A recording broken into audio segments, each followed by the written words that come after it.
दोस्तों, आज हम महाभारत के एक ऐसे प्रसंग की बात करेंगे जो न केवल इस महाकाव्य की कहानी को मोड़ देता है, बल्कि समाज को एक महत्वपूर्ण संदेश भी देता है। यह प्रसंग है द्रौपदी और अंगराज कर्ण के बीच का, जब द्रौपदी ने अपने स्वयंवर में कर्ण को अस्वीकार कर दिया। ऐसा क्यों हुआ और इसका महाभारत की कथा पर क्या प्रभाव पड़ा? इस कहानी को जानने के लिए वीडियो को अंत तक जरूर देखें। और हाँ, वीडियो पसंद आए तो लाइक करें, अपने दोस्तों के साथ शेयर करें और चैनल को सब्सक्राइब करना न भूलें। कहानी महाभारत के समय की स्वयंवर प्रथा में द्रौपदी का स्वयंवर एक अत्यंत महत्वपूर्ण घटना थी। इस स्वयंवर में एक कठिन शर्त रखी गई थी, जो वीर धनुष को उठाकर मछली की आंख को तीर से भेदेगा, वही द्रौपदी के स्वयंवर को जीत सकेगा। कौरव, पांडव और राजसूय यज्ञ में आए अन्य राज्यों के राजा और योद्धा भी इस स्वयंवर में भाग लेने पहुंचे। अंगराज कर्ण भी स्वयंवर के सबसे प्रबल दावेदार थे। वे एक महान धनुर्धर और वीरता के प्रतीक थे। उनका प्रशिक्षण स्वयं परशुराम ने किया था और उनका जीवन शौर्य और साहस की मिसाल था। जब स्वयंवर की शुरुआत हुई तो द्रौपदी ने अपने रूप और गरिमा से सभी को मोहित कर लिया। लेकिन उनके मन में एक महत्वपूर्ण निर्णय पहले ही लिया जा चुका था।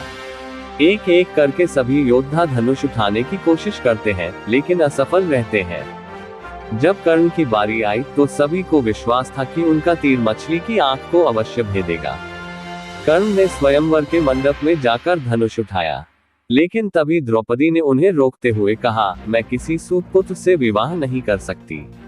द्रौपदी का ये कथन सभी के लिए चौंकाने वाला था। कर्ण स्वयं एक राज्य के अंगराज थे और उनकी वीरता और योग्यता किसी भी राजा से कम नहीं थी। फिर भी द्रौपदी ने उन्हें सूतपुत्र के रूप में पहचानकर अस्वीकार कर दिया। कर्ण के स्वाभिमान को गहरा आघात पहुंचा। द्रौपदी का यह आचरण न केवल उनके लिए बल्कि उनके मित्र दुर्योधन के मन में भी क्रोध का कारण बना। ये घटना कौरव और पांडवों के बीच के व्यक्तिगत और राजनीतिक संघर्ष को और गहरा कर देती है। दोस्तों, ये प्रसंग समाज की समझ और संवेदना को दर्शाता है। द्रौपदी का निर्णय उस समय के सामाजिक वर्गीकरण और जाति भेद को दिखाता है। हालांकि द्रौपदी के इस निर्णय के पीछे भी अलग अलग मत हैं। कुछ लोग मानते हैं कि यह निर्णय एक राजनीतिक समझ के आधार पर था, जबकि कुछ इसे एक व्यक्तिगत प्रतिक्रिया मानते हैं। यह प्रसंग कर्ण के स्वाभिमान और वीरता को लेकर भी बहुत महत्वपूर्ण है। कर्ण एक ऐसे योद्धा थे जिन्होंने अपने शौर्य और कर्मों से राज्य और समाज में अपनी जगह बनाई थी।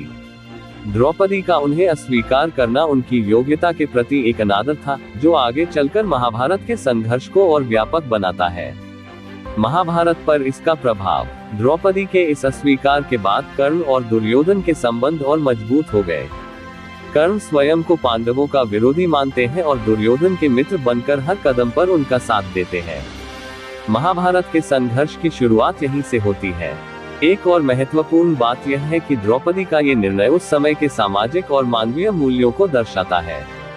इस घटना ने ये स्पष्ट किया कि वर्ग और जाति भेद समाज के सभी कार्यों में व्याप्त था और यह महाभारत के संघर्ष के मुख्य कारणों में से एक था।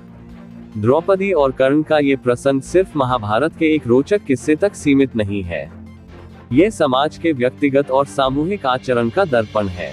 ये कहानी हमें ये भी सिखाती है कि वीरता और योग्यता का सम्मान करना चाहिए, चाहे व्यक्ति किसी भी वर्ग का हो।